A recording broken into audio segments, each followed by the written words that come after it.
Hi, thank you for joining me again. I'm Kelly Creighton, local Northern Irish writer.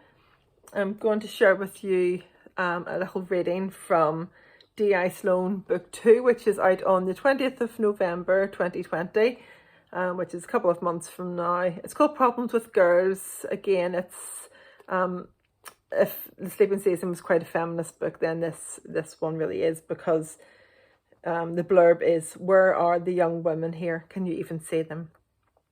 So after some leave, DI Harriet Sloane returns to Strandtown PSNI station and a murder case where a young political activist has been stabbed to death in a nearby office of a political party where she has been working as an intern.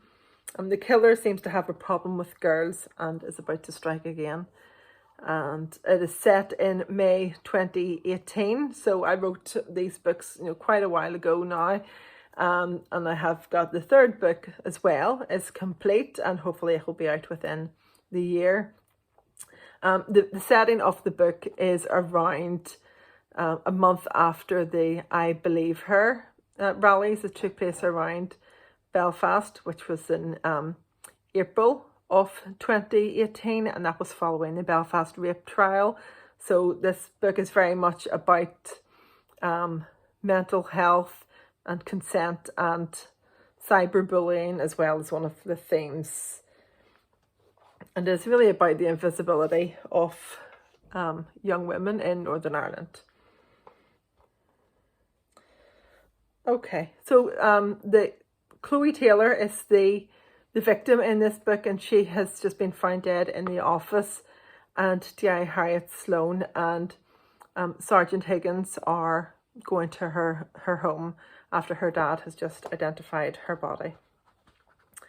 We took a right just facing the civil service grounds and drove until we reached the Taylor's home, a lovely detached home with a long sweeping paver driveway full of cars. An Audi, a Fiesta, the arse of a silver BMW was hanging out onto the street, blocking the footpath.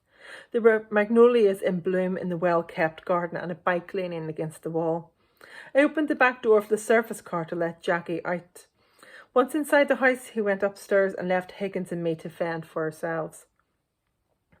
There were 4 people in the house. Drew Taylor, for one. He was standing with his fingers tucked into his armpits, looking out of the conservatory and at the tree at the back of the garden that gently swayed in the breeze. There was a flower sift of light coming in through the leaves. Drew turned and looked at us and stared. There was another man, younger than Drew. He was lifting huge boards and carrying them out of the room and upstairs. And 2 women. The dark-haired one was standing, looking at her phone in the kitchen, and the other one, with streaming long blonde hair, approached me, a forlorn look shaping her face. "I'm Lizzie," she said in a husky voice, "Chloe's best friend." She put out her hand to shake mine, then Higgins's. "D.I. Sloane," I said. "This is Sergeant Higgins." "Pleased to meet you both," she said. "Pity about the circumstances." Lizzie glanced at Drew and was silent. Seeing him there, the usual assumptions came to me. He was a prominent loyalist. Where trouble was, Drew Taylor was never far away. Diane Linsky and I had once interviewed him over the possibility that he had thrown, or knew someone who had thrown, a bomb into the service car of one of our colleagues. Fortunately, it didn't detonate.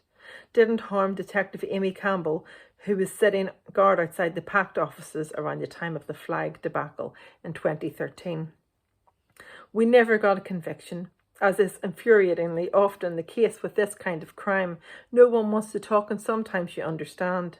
I remembered him, and Drew sure as hell remembered me. He exhaled noisily and looked back at the tree. And I'll just stop there. Thanks for listening.